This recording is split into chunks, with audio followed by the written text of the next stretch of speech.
Magandang hapon mga guys. Mag-tutorial naman tayo tungkol sa wigwag lights. Iba ito sa hazard lights. Huwag kayong magtaka bakit naka-symbol ang lahat, kasi wala pa akong saktong gamit pang tutorial na pag ginawa ko ang mga parts ito makikita nyo. Pero isalaysay ko sa inyo lahat paano ito ginagawa. Magsimula tayo sa ating relay. Huwag lang kayo magagalit ha, bakit salinlawat na lahat ito. Sabihin nagkalimukat na, naka-install na, basta hindi makasabi kayo nga hindi ako ito gumagawa. Ako gumagawa ito, pero wala pa akong kasing tamang gamit pang tutorial. So magsimula tayo sa ating relay, sa pang-horn relay. Sa pang-horn relay makinig kayo mabuti para makukuha nyo. Ulitin ko, sa horn relay natin, hindi ko na mapokus kasi naka-install na yan Sa horn relay natin, meron tayong makikitang apat na paa. Mayroong number 30, number 87, number 86 at number 85, di ba? Yung number 30 ng ating relay at saka letter B ng ating flasher relay. Ulitin ko, yung number 30 ng ating pang-horn relay at saka letter B ng ating flasher relay, pagsasamahin nyo, hinangan nyo yung number 30 ng ating isang relay at itatap nyo sa letter B ng ating flasher relay at lagyan nyo ng mahabang wire para sa ating switch. Ito ang galing sa number 30 ng ating isang relay, yung pang-horn relay natin, at pupunta sa letter B ng flasher relay natin. Lagyan natin ng switch. Ito ang isang wire na dinugtong natin mula sa number 30 ng horn relay natin papunta ng flasher relay natin, ay nilagyan natin ng habang wire para lagyan natin ng switch.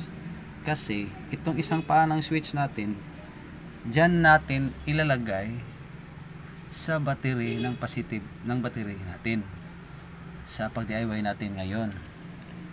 So makinig lang kayo mabuti, di ba? At ang letter L, i-focus ko muna. Ito nakita nyo.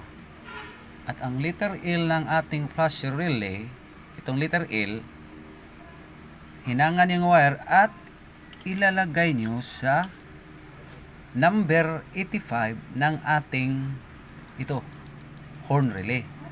Kasi trigger lang yung number 85 at 86. Pwede lagyan ng ground, pwede lagyan ng positive. So ang letter L ng ating flasher relay, ilalagay nyo sa number 85 ng ating isang relay, sa pang-horn relay natin. Tapos mayroong 87A, yung tinatawag nating normally close. At mayroong 87 na tinatawag natin na normally open. Yung normally close at normally open, walang problema kung saan ninyo ilalagay sa bawat signal light ng iyong motor. Halimbawa, ang signal light ng iyong motor, kung Honda kayo, ang main supply ng signal light ng iyong motor, di ba, kulay orange at kulay light sky blue, di ba? At saka Yamaha, kulay dark green at kulay dark brown, di ba? At saka Suzuki, kulay black at saka kulay dark sky blue. Yan yung ilalagay ang 87A at 87 or normally open at normally close sa signal light ng inyong mga motor. Walang baliktaran dyan kahit saan mapupunta. Ha? Pakinig kayong mabuti kung gusto kayong ah, magkabit ng itong wigwag lights. Iba ito sa hazard ang wigwag lights, ha. At saka ito yung number 86 ng ating relay sa pang-horn relay. Ito ang ginagamit ko lang ground. Ito ang ground natin. So, ang ground ng ating 86 ng ating pang-horn relay isasama natin sa ground ng ating signal light na ginagawa nating wigwag lights. Ito, pagsasamahin lang natin ang ground ang number 86 ng ating pang-horn relay, isasama natin sa ground ng ating wigwag lights o sa ating signal light. Di ba? Mayroon namang ground natin signal light, hindi man umiilaw kapag walang ground, di ba? Ito, medyo mahaba ang video natin.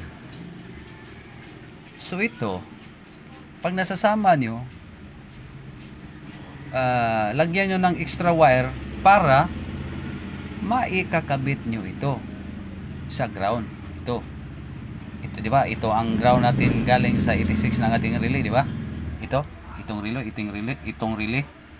Di ba ang number 86 ay ginawa nating ground at ang number 85 ay lagay natin sa letter L ng ating flash relay. So itong extra wire ng ginagawa natin kasi ground ito ilalagay natin sa ating main ground ng ating motor. Okay, tutuloy natin. So nabanggit ko kanina ang number 86 ng ating ito sa pang-horn relay natin. Ito ang ating ground. At isasama natin ang ground ng ating wigwag lights. Ito, iba ito sa hazard, ha? Ulitin ko. So nagkapit tayo yung extra wire. So paano ba umiilaw ito? Ito ang ating switch, di ba?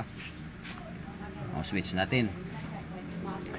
So ang isang paang switch natin ilalagay natin sa positive ng ating battery. Ito. Di ba ito? May nakikita kayong pula. At saka ito yung ground niya.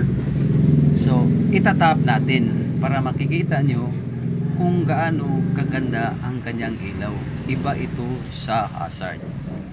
So mag-pause ako muna, i-tap ko at ipakikita ko nyo ang ilaw niya. Saglit ito. Okay, natap ko na. Pasensya na kayo mga kalandrakas, mga guys, sa sumabaybay sa aking vlog.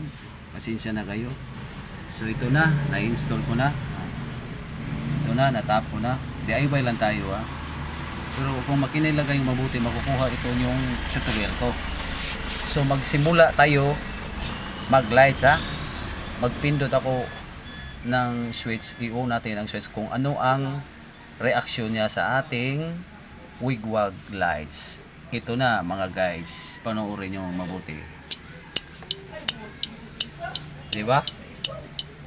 Iba sa sobrang ganda, diba?